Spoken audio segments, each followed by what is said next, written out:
So sa pagkakataong ito, ating sasagutin ang matagal na propaganda ng mga anti-Catholic na ang pagdiriwang natin ng Christmas tuwing December 25 ay sa pagano daw.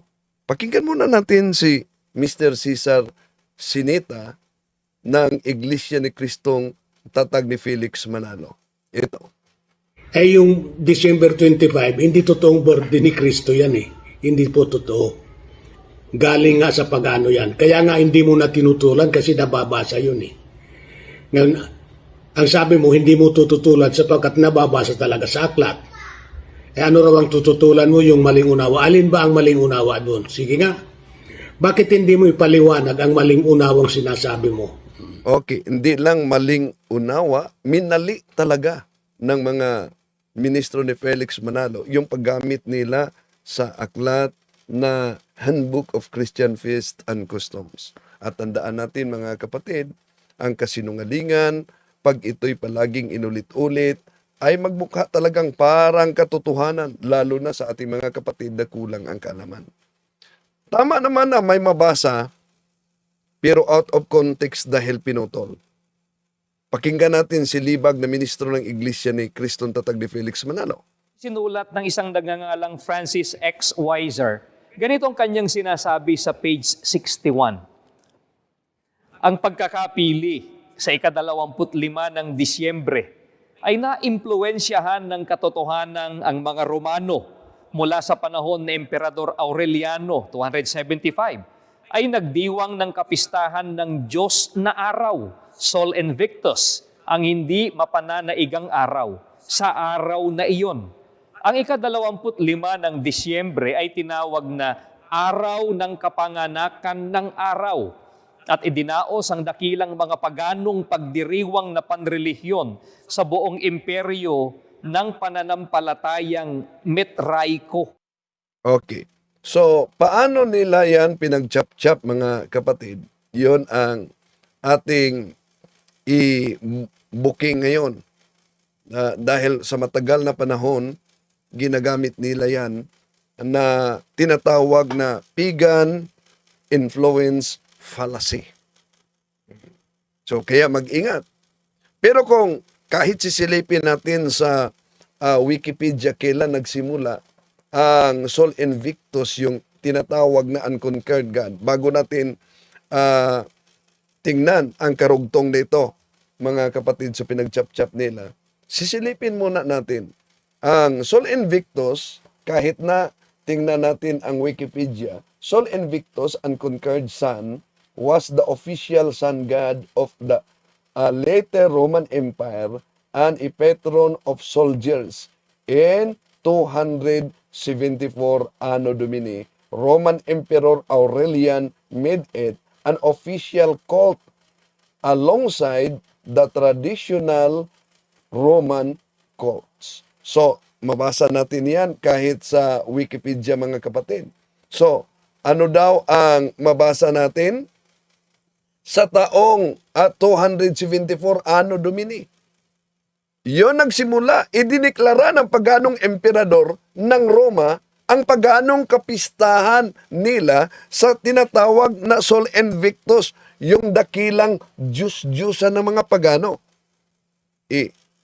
Ang panahong yan mga kapatid, kung ating pag-aralan ang kasaysayan, alam nyo ba, na napakahuli na masyado. Dahil mas nauna na ang pag-identify sa mga early Christians sa December 25 bilang kapanganakan ng ating Panginoon Jesucristo. Halimbawa, kung tingnan natin ang mga sulat nila ni Theophilos, ito po ang ating mabasa sa taong 171-183. We ought to celebrate the birthday of our Lord on what day whatsoever the 25th of December shall happen. So, yon ang mabasa natin sa mga dakilang mga ngaral sa early Christians. Hindi lang yan. Si Irenaeus sa taong 200 to Anno Domini. Ito ang kanyang pahayag. In his work, Adversus Heresies, Irenaeus, 130-202 Anno Domini, identified the conception of Jesus as March 25 and linked it to the circumcision at the time of the equinox with the birth of Jesus 9 months after on December 25th at the time of the solstice. Yun ang mabasa natin sa kasaysayan, lalo na sa mga early Christians, mga kapatid. Kaya, ang tanong, matatawag mo bang sa paganismo ang Kapaskuhan ng December 25 kung mas nauna nang ipahayag sa mga sinaunang mga ngaral na Kristiyano na ang December 25 bilang kapanganakan ng ating Panginoon Jesucristo, kaysa panahon na pagtukoy sa mga pagano na kailan nagsimula yung sa mga pagano. Ang sa pagano, 275 Anno Domini. Ang sa Kristyanismo, December 25, Jesus Nativity, was identified sa taong 70 to 250 Anno Domini by the early Christians. So, napakalayo mga kapatid, yung gap sa panahon kung kailan ginamit sa pagano at sa Kristyanismo. Pero itong mga argumento nila na sa pagano daw ang ating pagdiriwang, mali. Dahil kailanman hindi nangyari na ang mga pagano ay nagdiwang sa kapanganakan ng ating Panginoon Jesucristo. So, kung tingnan natin ang mabasa sa Biblia, ito po ang mabasa natin sa Lucas Kapitulo 2, versikulo 10 hanggang 11. But the angel said to them, do not be afraid. I bring you good news of great joy that will be for all the people. Today, in the town of David, a Savior has been born to you. He is Christ the Lord. Yun ang pahayag ng anghel na mabasa natin sa Lucas 2, versikulo 10 hanggang 11, mga kapatid. Ano daw? Magalak, great joy, o magsaya ang lahat ng tao dahil sa pagsilang sa isang bata na ang pangalan ay si Jesus. Kaninong grupo natupad yan? Sa mga sulpot ba na sekta na magalak tayo sa pagdirewang? Sa mga pagano ba? Hindi. Sa simbahang Katoliko. Yan ay natupad na pangyayari, mga kapatid. Lamang, yung mga anti-Katoliko, lalo na ang Iglesia ni Cristo, ibang grupo ng born again, ibang grupo ng baptist, ay mariing tinutuligsa nila yan dahil yung mga pagano daw, yung tinatawag nilang parallel sa mga pagano, ang mga pagano may kaparihong selebrasyon sa naturang buwan, therefore sa pagano galing ang aral. Kung tingnan natin at pag-aralan natin sa Biblia, Daniel Kapitulo 2, mga kapatid, mabasa natin si Haring Nabucodonosor. Alam niyo ba, tinatawag siya na King of Kings. At tingnan niyo ang Revelation chapter 17 verse 14. Ang ating Panginoon Jesucristo tinatawag na King of Kings. Ibig po ba sabihin dahil ang titulong King of Kings ginagamit sa pagano na hari noon, di pwedeng gamitin na ang titulong King of Kings sa ating Panginoon Jesucristo. Kaya isip-isip naman. Ito mga nagsusulputang sikta na panay ang tuligsa sa simbahang Katoliko, mga kapatid, na sa pagano, pero pansinin ninyo, Anong kalendaryo ang kanilang ginagamit ngayon? Ang Gregorian calendar.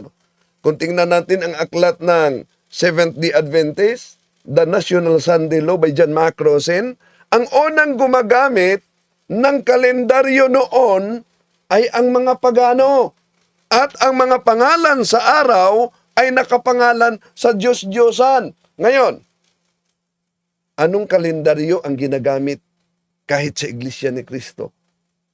Kahit sa iba pang mga anti-Catholics, mga kapatid. Hindi lang yan.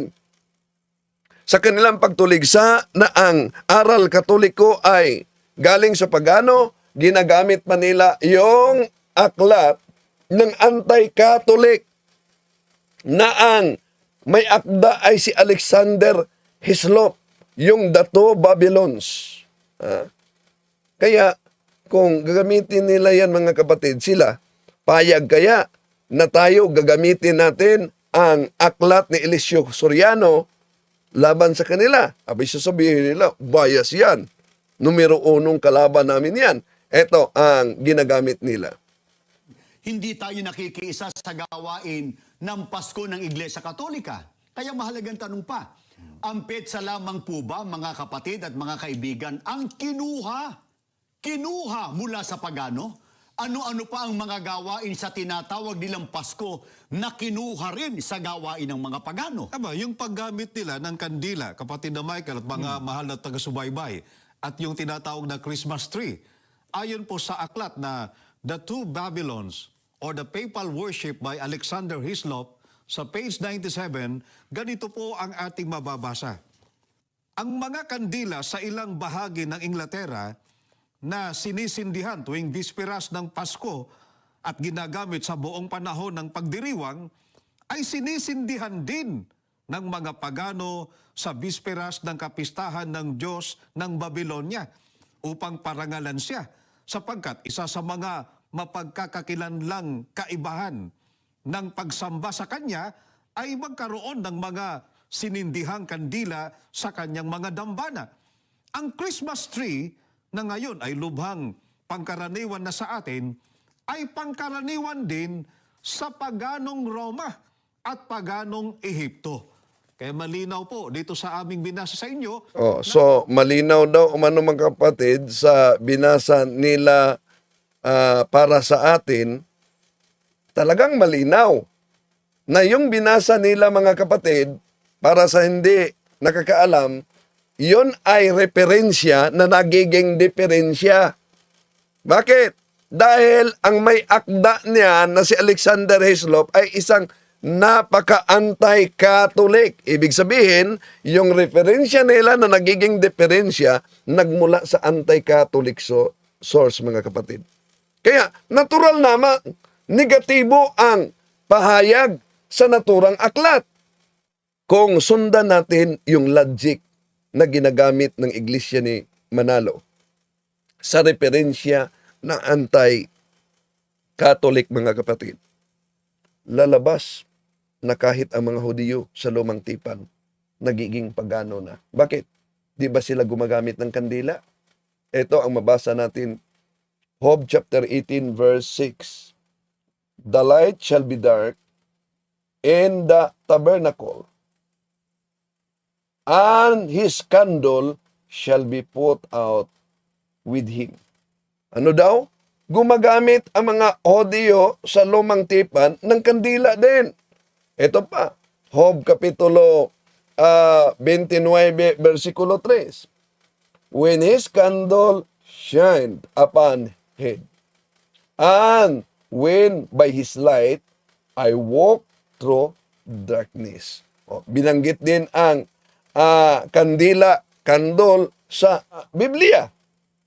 At kung ang mga pagano gumagamit ng kandila at ang Biblia nagbanggit ng kandila, ibig po ba sabihin na ang nakasulat sa Biblia gaya ng ginagamit natin, sinisipi nating Job chapter 29 verse 3 ay aral na ng mga pagano? Kaya isip-isip naman, mga kapatid. Pag may time. Bakit tayo gumagamit ng kandila lalo na tuwing Pasko? Since ang Pasko para sa atin, mga kapatid, ay pagdating sa liwanag ng buhay yung pagsilang ng ating Panginoon Jesucristo. At si Jesus ay ilaw. Ayon sa Biblia na mabasa natin sa John chapter 8 verse 12. When Jesus spoke again to the people, he said, I am the light of the world. Whoever follows me will never walk in darkness, but will have the light of life. See? So kung sinabi ng ating Panginoon Jesucristo, I am the light of the world. At kung ang mga pagano ay sumasamba sa araw na Sol Invictus, ibig po ba sabihin, yung turo ng ating Panginoon Jesucristo ay galing na sa mga pagano? Kaya isip-isip naman pag may tayong mga kapatid. So, since ang ating Panginoong Jesucristo ay siya ang ilaw ayon sa John chapter 8 verse 12. Kaya siya ay sumisimbolo bilang ilaw ng kandila. Kaya yan ang dahilan kung bakit marami ang gumagamit ng kandila pag Pasko. Dahil isinisilang, ipinagdiwang natin ang pagsilang ng liwanag sa mundo ang ating Panginoon Jesucristo. At hindi lang yan mga kapatid. Maliban sa kandila, binabanggit pa nila yung Christmas tree. Meron pang isang referensya na ginagamit nila para tuligsain yung Christmas tree na ang Christmas tree daw nating mga Katoliko sa mga pagano din. Ito, pakinggan ninyo ang kanilang aklat na ginagamit, ang Collier's Encyclopedia, Volume 6, page 404 mga kapatid. Pakinggan natin sila. Bye.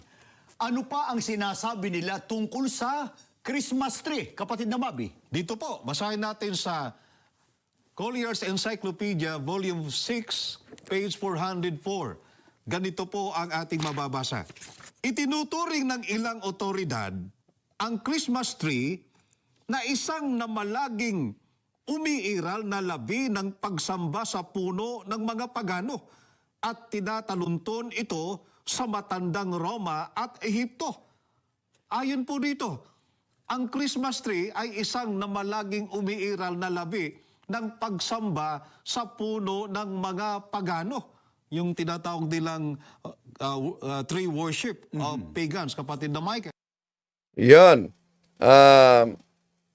Ulitin natin, ang paraan na ginagamit nila, ito ay pagan influence fallacy mga kapatid.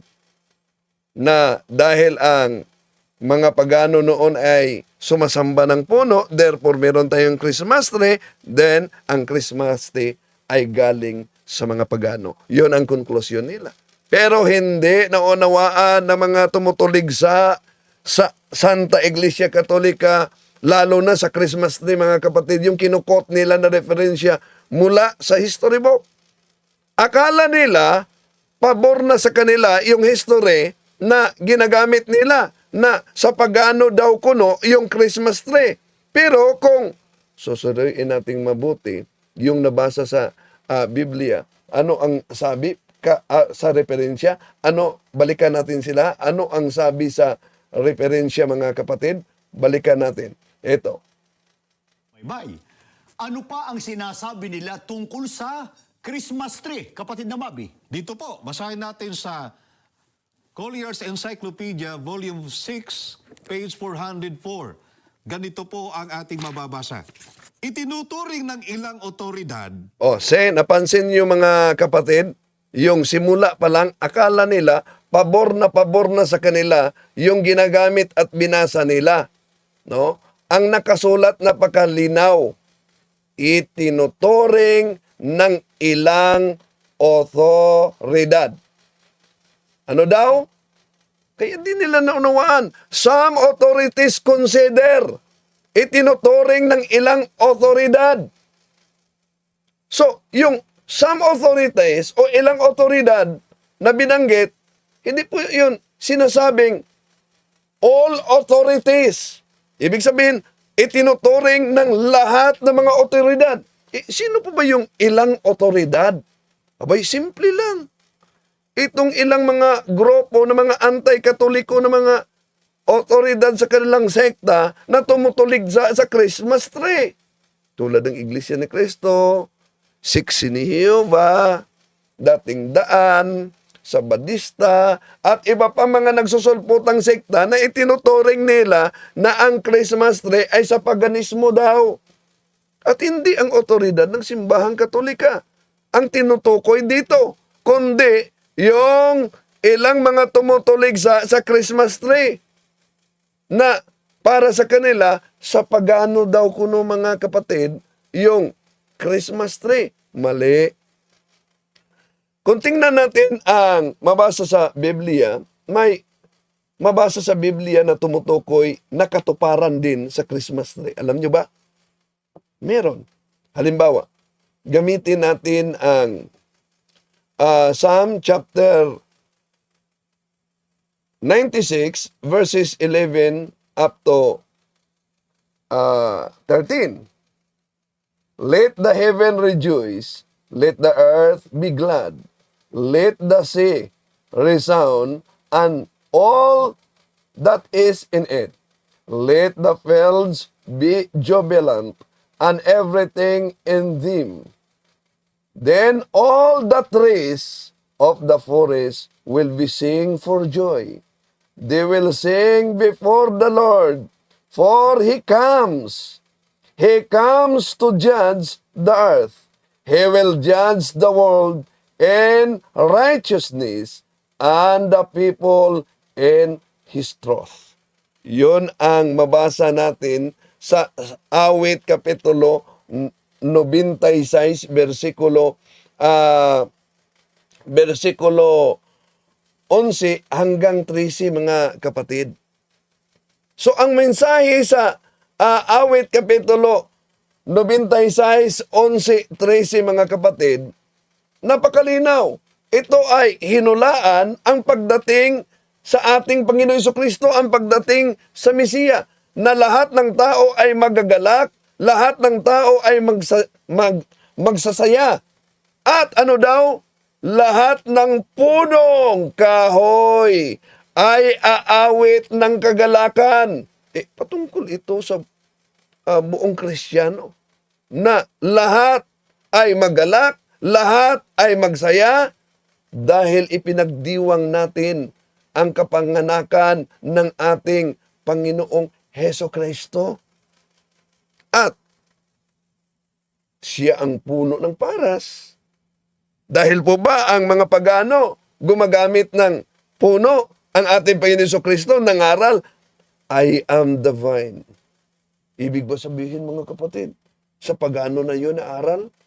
No, kaya isip-isip naman pag may time. Di lang yan.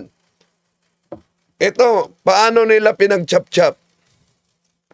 Pakinggan natin ang ministro ni Felix Manalo para palitawin na ang ating aral ay galing sa pagano. Ito, Handbook of Christian Feast and Customs. Ito, mga kapatid. Sinulat ng isang nagngangalang Francis X. Weiser. Ganito ang kanyang sinasabi sa page 61. Ang pagkakapili sa ika-25 ng Disyembre ay naimpluwensyahan ng katotohanan ang mga Romano mula sa panahon ni Emperador Aureliano, 275, ay nagdiwang ng kapistahan ng Diyos na araw, Sol Invictus, ang hindi mapananaigang araw, sa araw na iyon. Ang ika-25 ng Disyembre ay tinawag na Araw ng Kapanganakan ng Araw at idinaos ang dakilang mga paganong pagdiriwang na panrelihiyon sa buong imperyo ng pananampalatayang Metraiko. See? Yon ang ginagamit nila na mabasa sa naturang aklat. Pero alam nyo, mga kapatid, pinag-chap-chap yon. Pinuputol-putol yon. Ipakita natin, ha. Ito, ang binasa nila. Babasahin natin, ha, kung paano nila minadjik. Ito ang mabasa. The choice of December 25 was influenced by the fact that the Romans, from the time of Emperor Aurelian 275, had celebrated the feast of the sun god Sol Invictus, the unconquered sun.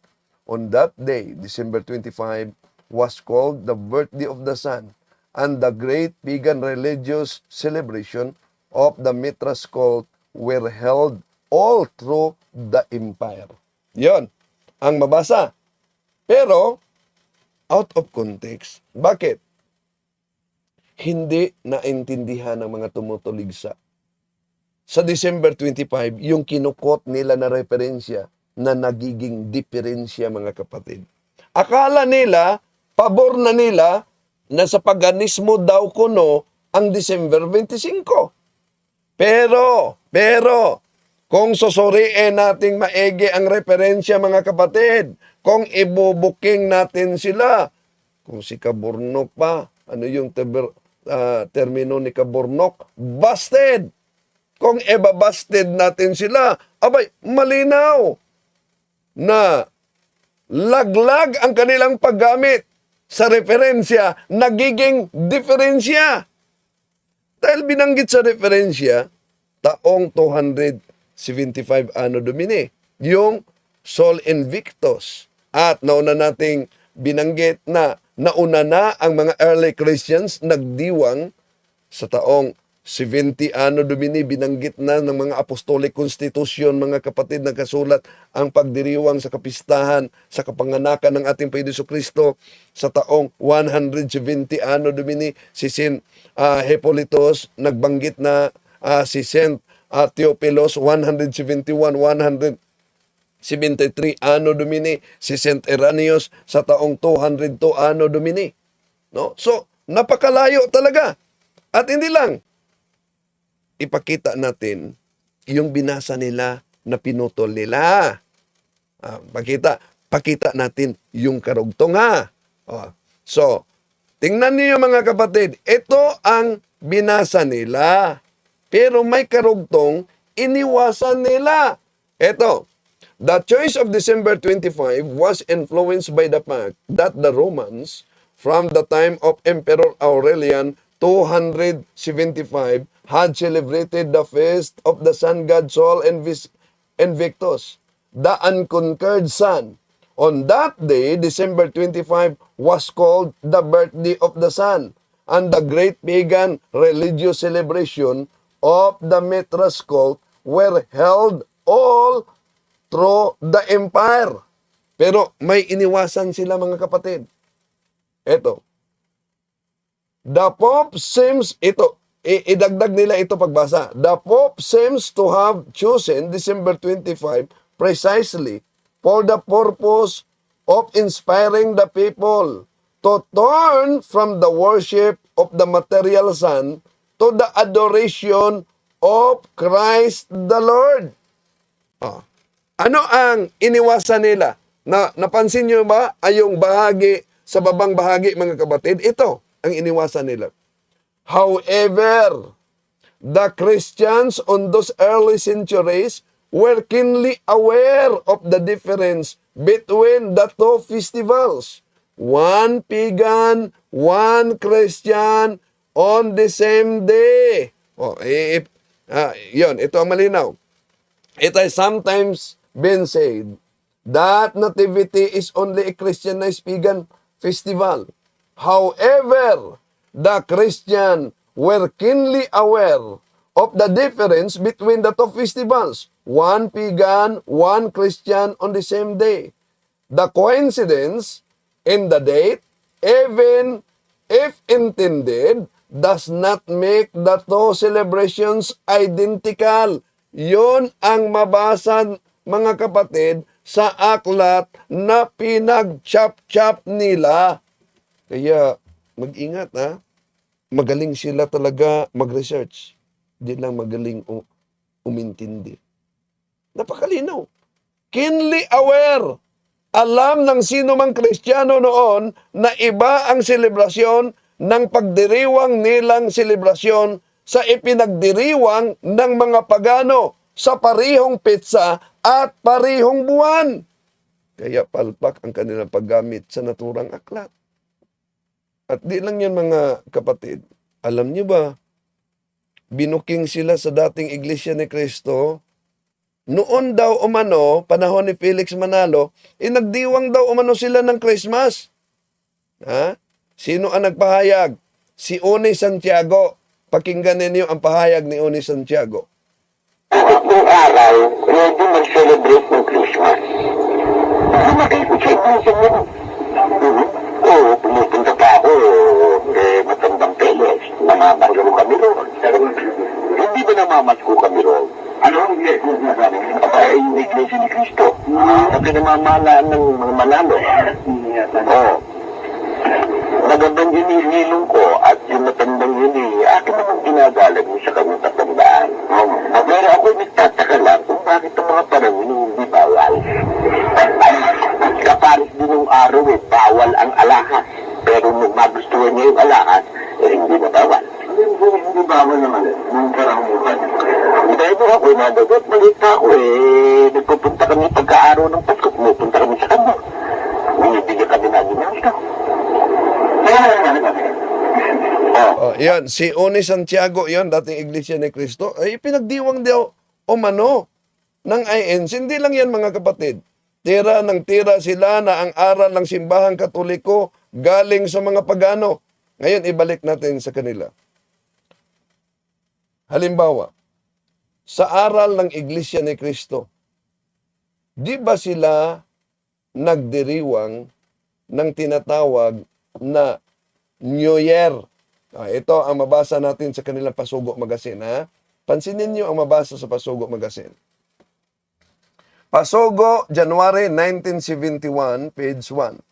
We, Church of Christ, Iglesia ni Cristo, members, also greet one another and our fellow men, Happy New Year with all the serenity. Ano daw? Happy New Year daw. Ngayon, tanong, saan galing ang New Year? Kung pag-aralan natin, di po ba gumagamit sila ng mga referensya, mga kapatid?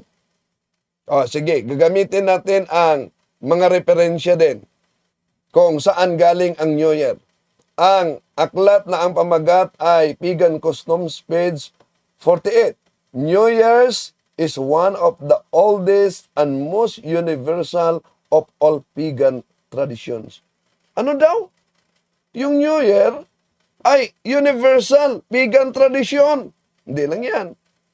Sa aklat na The World Book Encyclopedia Volume 13, page 1960, ito ang ating mabasa. New Year's Day, early customs. Eve in the earliest of the ancient nations had customs that celebrated New Year's Day. In ancient Rome, the first day of the year was given over of honoring Janus, the god of gate, the door and beginnings and endings. The month of January was named after this god. Ano daw? Yung buwan ng January, pinangalanan yan sa Diyos-Diyosang si Janus. Tanong, anong kalendaryo ang sinunod ninyo? Sa aklat ni Dr. Milanio Gabriel Jr., dating Iglesia ni Cristo, page 40, ito ang sinabi ni Dr. Milanio Gabriel. Bakit ang pamamahala ay nagsa-Santa Claus din pag magpapasko? Hindi naman lamang sa kasuotan, kundi sa pagpapadala at pamimigay ng mga regalo o aginaldo. Abay, si Felix Manalo pala, di tama yung sabi ni Oni Santiago, mga kapatid, na noon si Felix Manalo namimigay ng regalo, nakasulat sa aklat din. Tanong, kung ang Pasko ay nating mga Katoliko ay sa pagano, anong nakasulat sa Pasugo nila Magazine? Pasugo Magazine, ha?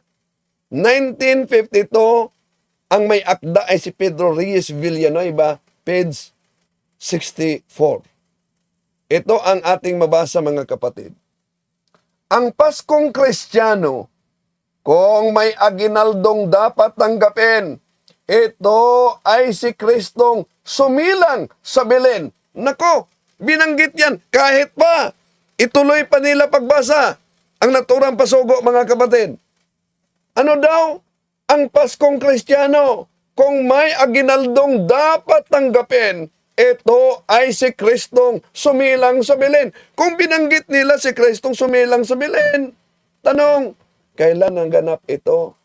Kailan nangyari ito? Baka sasabihin nila, boy, di yan totoo. Dahil, ininkod nyo lang yan. O sige, pakita natin ang kanilang pasugo. Ito ang nakasulat sa pasugo ninyo. Ang Paskong Kristiyano. Hindi nakasulat dito ang Paskong Pagano.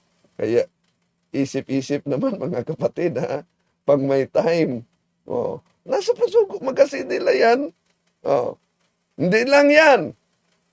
Ito pa, Pasugo Magazine, Desembre 1956, page 10, ang may akda ay si Emiliano Agustin. Ito, ang Pasko natin. Sumilang si Jesus sa abang sabsaban. Tinubos tayo sa dilim ng buhay. Si Jesus ang ating Pasko, ang mapayapang dapat matamo. O may Pasko talaga sila. Ang Pasko natin.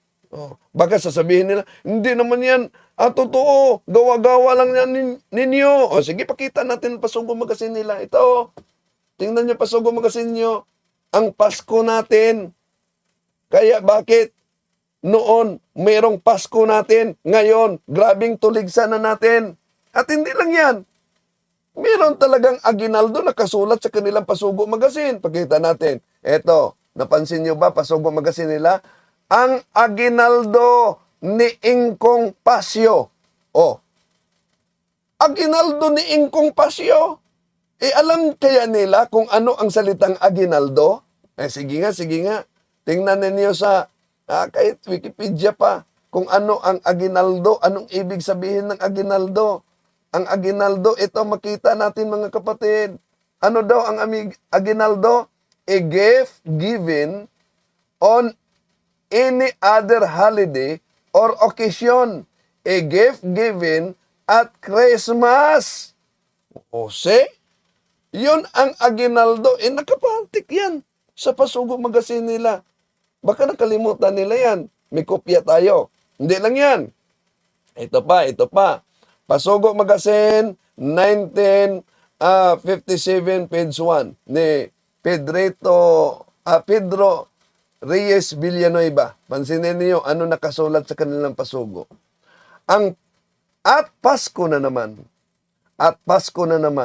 nagsabit ng parol sa mga bintana, naghanda ang mga tao ng mga pagkaing sagana-sagana, nagsuot ng hiyas ang mga dalaga at ang mga binata, nagdiwang ang lahat, magbuhat sa mga lulot hanggat sa mga bata, magbuhat sa nayon at hanggang sa mga bayat, mga lunsod, at ipinagdiwang ang pagpanganak sa taong kay Jesus. Sa kanilang puso, ito'y pagbabanal sa harap ng Diyos. Ano daw ang Pasko? Pagbabanal sa harap ng Diyos. Nasa pasugo nila yan. Baka sabihin naman nila, hindi naman yan totoo. Sige na, pakita natin yung pasugo nila. Ito, ang pasugo ninyo. Ang pamagat. At Pasko na naman. So mataas pa ito, pero sa susunod, patuloy natin mga kapatid. Kaya nagtaka tayo na grabe ang kanilang banat sa simbahang Katoliko. Para bang inilibing nila sa limot na nasa pasugo pala yung Paskong Kristiyano. Kaya di po natin layunin na nasaktan ang damdamin ng ating ibang mga kapatid. Pero kung nasaktan man kayo, sana tiisin nyo na lamang tulad sa isang sugat na pag ito ay gamutin sa napakabisang gamot. Maranasan nyo talaga yung hapdi. Pero sa likod niyan ay may kagalingan. Maraming salamat po. Pro Dio et Ecclesia. To make his message known is our responsibility. So here we are to pledge our lives to the Lord of eternity.